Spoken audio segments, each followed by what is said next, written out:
Olá, queridos estudantes do 6º ano, tudo bem com vocês? Que bom, fico muito feliz que vocês estão bem. Vamos estudar então? Vamos lá? Os objetivos da nossa aula de hoje são: vamos ler uma notícia, vamos inferir o sentido de uma palavra ou expressão e vamos compreender os tempos verbais. Professora, eu não entendi muito bem o que é inferir o sentido de uma palavra ou expressão. Você está lendo um texto, mas você não sabe o significado daquela palavra. Porém, pelo contexto, você é capaz de inferir sentido. Então, tem uma palavra lá que você não sabe, mas o texto fala de uma situação boa, com certeza o sentido daquela palavra também vai ser nessa linha. Se você está lendo um texto que tem muita coisa ruim, se você olha a palavra, não sabe o significado, mas você consegue inferir sentido. Tá claro? Muito bom. Vamos lá. Você já ouviu falar em sustentabilidade? Vamos ler o trecho de uma notícia que fala sobre atitudes sustentáveis. Vamos analisar o tempo verbal predominante nesse texto. Vamos lá?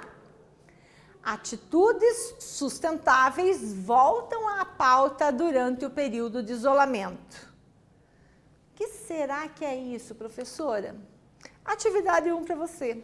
Releia o título. Veja bem, lembra da nossa inferir sentido? Lá do nosso objetivo, ó. Atitudes sustentáveis voltam à pauta durante o período de isolamento. Agora é o teu momento de inferir sentido. O que significa a expressão voltam à pauta? O que você acha que significa voltam à pauta? Pensa aí e responde e eu já volto.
Conseguiu?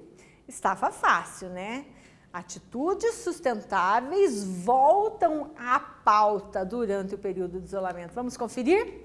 Significa que as atitudes sustentáveis já foram assuntos tratados anteriormente e que neste momento do isolamento tornam a ser discutidos. Ou seja, voltam à pauta, voltam a ser discutidos. Né? Esse voltar significa que já houve um momento em que isso aconteceu.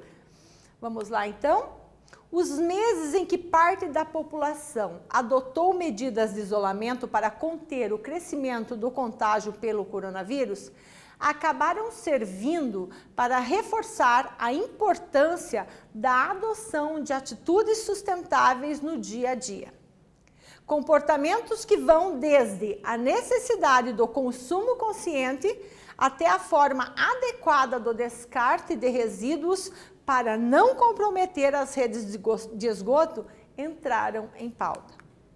Isso porque as boas práticas de higiene e principalmente a mudança de hábitos se tornaram fundamentais para ajudar a conter a pandemia. Apesar de as formas de transmissão ainda serem amplamente estudadas pela comunidade científica, já se sabe que a disseminação da doença ocorre de pessoa para pessoa, seja por meio de contato físico, abraços, aperto de mão ou toque, seja por troca de secreções, pela tosse, pelo espirro, pela saliva, etc. Ou pelo contato com objetos já contaminados, quando posteriormente a pessoa leva as mãos ao rosto, especialmente boca, nariz e olhos. Dentro de casa, a água é a grande responsável por garantir a higienização adequada das pessoas, dos objetos e do ambiente. No entanto, é fundamental promover a economia da água por meio do consumo consciente, usando somente o necessário sem desperdiçar. Tá aí, então, uma atitude sustentável. Precisamos usar a água, mas de forma consciente e usar sem desperdiçar. Portanto, aquele banho demorado, chuveiro ligado o tempo todo, não pode ter. Tem que ser um banho, né, que seja consciente. O que faça a minha higiene e pronto, né? Atividade 2. Leia o trecho. Comportamentos que vão desde a necessidade do consumo consciente até a forma adequada do descarte de resíduos para não comprometer a rede de esgoto entraram em pauta. Quais foram os comportamentos que entraram em pauta? A informação está aqui nesse trecho. Dá uma lidinha, traz para cá e a gente volta para conferir já já.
Respondeu? Vamos lá então? Bom, entraram em pauta a necessidade do consumo consciente e a forma adequada do descarte de resíduos.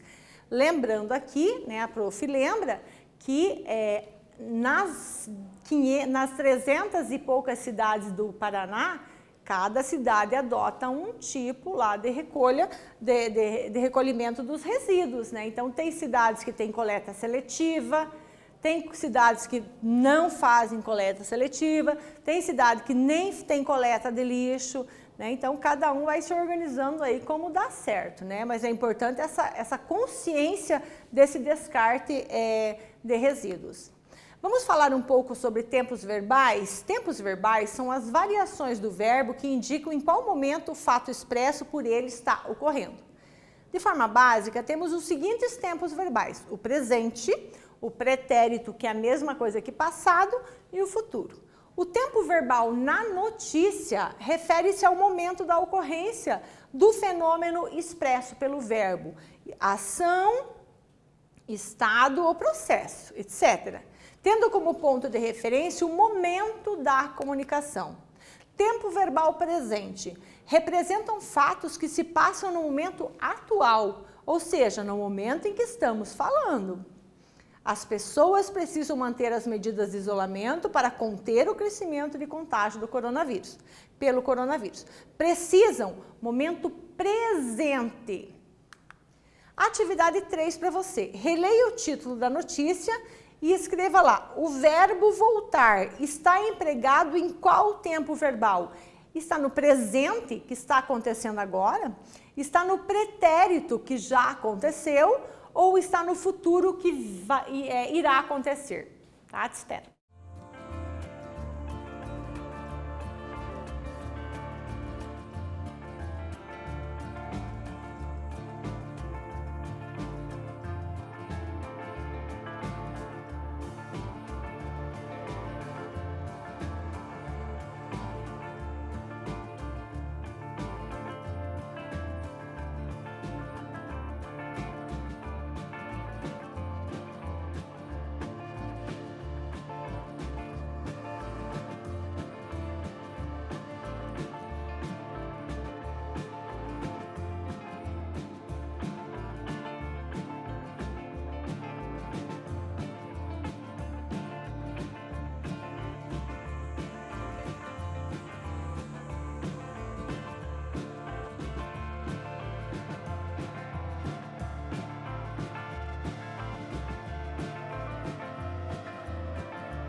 Respondeu? Que bom. Ó, atitudes sustentáveis voltam à pauta durante o período de isolamento. O verbo voltar está empregado em qual tempo verbal? Está empregado no tempo presente, né? Os verbos estão agrupados em 3 conjugações. Eu quero que você preste bastante atenção nisso daqui. Professor, eu não sei o que é verbo. Tá aqui uma forma de você entender o que é verbo, tá? Verbos da primeira conjugação, verbos da segunda conjugação e verbos da terceira conjugação. Os verbos da primeira conjugação terminam em ar. Cantar, pular, sambar, limpar. Ah, professor, então ar também é um verbo? Não, gente, ar é um substantivo, tá?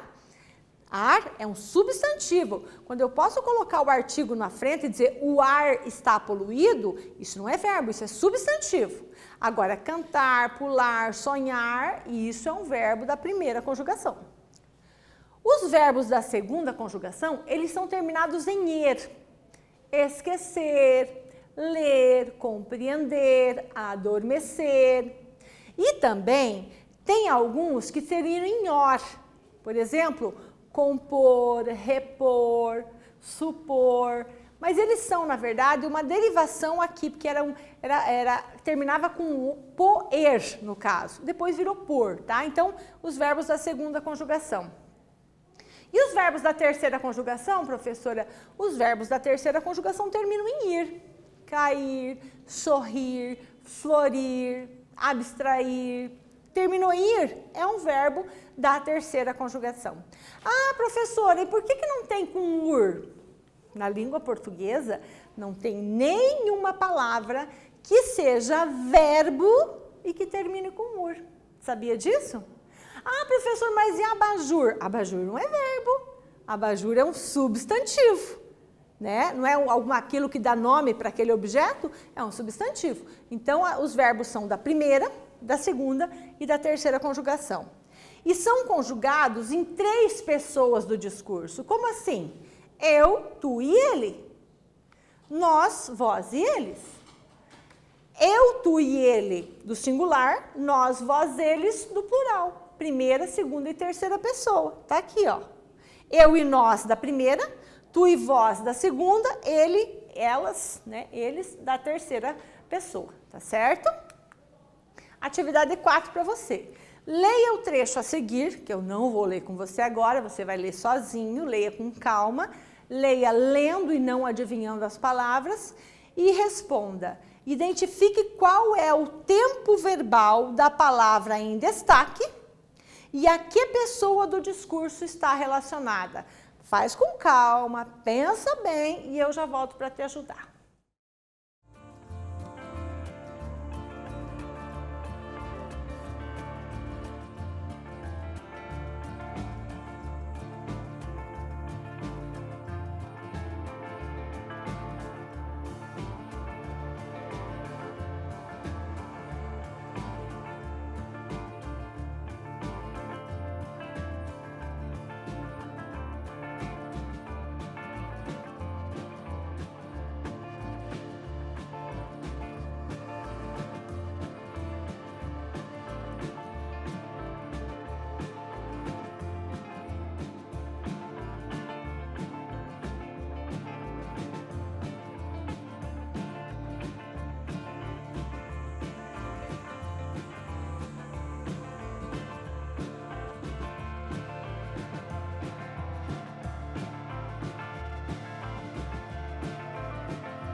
Conseguiu?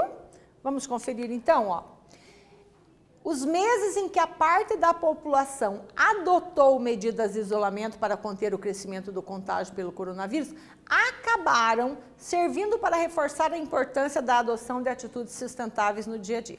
Temos verbos aqui, ó. Temos o servindo, acabaram servindo, que é uma locução verbal, mas o que está dizendo para nós é o verbo que está em destaque. Então, né, o exercício já deu essa informação para nós. Adotou a população. A população é eu? A população é tu? Ou a população é ela? A população. Então, vejam, está no pretérito perfeito, que é um passado, e refere-se à terceira pessoa do discurso. Ela, parte da população, tá certo? Ah, professora, mas a população não sou eu, você e todo mundo? Sim, pessoal, sim. Mas o que importa é como está escrito aqui, porque agora não é mais uma questão de semântica, de interpretação. Agora é uma questão de sintaxe, né, de morfologia. É outro ramo da língua portuguesa que nós precisamos, né, estar atentos, tá bom? Atividade 5. Leia o trecho a seguir, que eu não vou ler, você vai ler sozinho, e vai responder por que o verbo destacado no fragmento da notícia apresenta-se no tempo verbal passado, que é a mesma coisa que pretérito. Pense, responda e eu já volto.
Respondeu?